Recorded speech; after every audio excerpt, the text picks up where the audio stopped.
communication et d'apprentissage réussir en français. Notre leçon aujourd'hui, c'est une leçon de grammaire et elle portera sur la phrase impérative. Avant de commencer, je vous invite à vous abonner à ma chaîne et à activer la cloche de notification pour que vous puissiez recevoir mes nouvelles vidéos. Alors, pour bien commencer, j'aimerais bien faire un petit rappel sur les types de phrases. En français, il y a 4 types. La phrase déclarative, la phrase interrogative, la phrase exclamative et la phrase impérative. Alors, maintenant, je vous demande de lire attentivement les phrases suivantes, puis on se voit pour l'analyse. Respecte le code de la route. À vélo, évite les écouteurs. Ne roule pas avec des objets qui peuvent te gêner ou te distraire. Mais, s'il te plaît, ta trottinette au garage. Passe un bon moment à bord de ce train. J'espère que vous avez bien lu. Sinon, faites une deuxième lecture. Ça sera très bien pour la compréhension du cours d'aujourd'hui.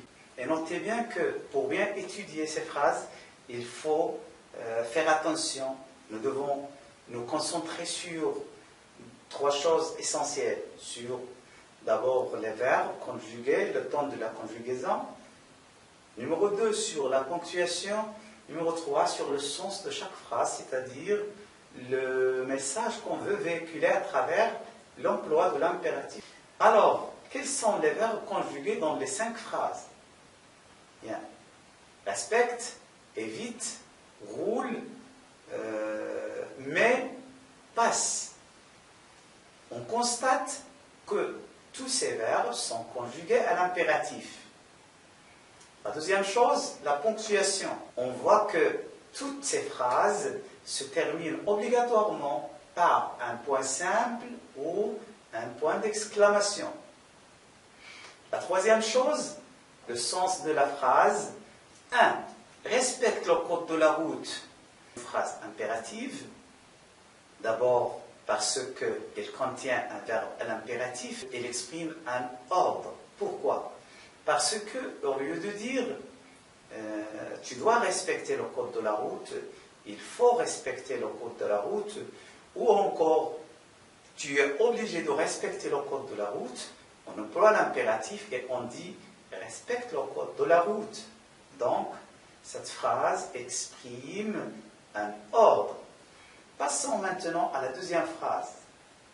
À vélo, évite les écouteurs.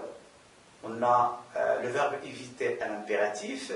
On a une ponctuation, un signe de ponctuation qui est le point. Donc, c'est une phrase impérative.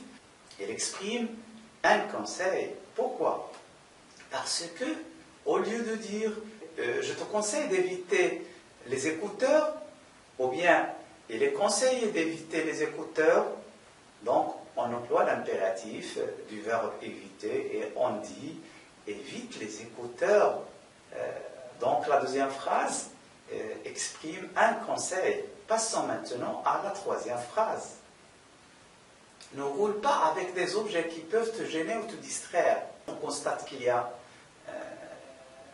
le verbe rouler à l'impératif. Il y a un point d'exclamation à la fin. Donc c'est une phrase impérative. Et on voit aussi, c'est important, la négation ne pas.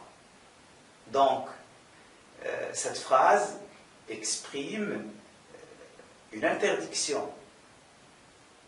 Elle exprime une interdiction d'abord parce qu'elle est à l'impératif et puis parce qu'il y a la négation ne pas.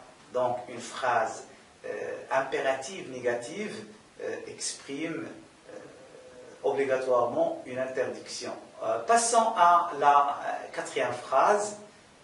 Mais s'il te plaît, ta trottinette au garage, elle exprime une demande parce que d'abord c'est l'impératif et numéro 2 parce qu'il y a l'expression de la politesse s'il te plaît.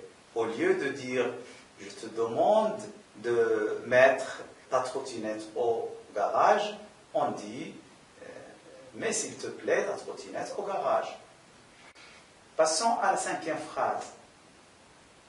Passe un bon moment à bord de ce train. Donc, cette phrase exprime un souhait. Au lieu de dire je souhaite que tu passes un bon moment à bord de ce train, on emploie l'impératif et on dit passe un bon moment à bord de ce train.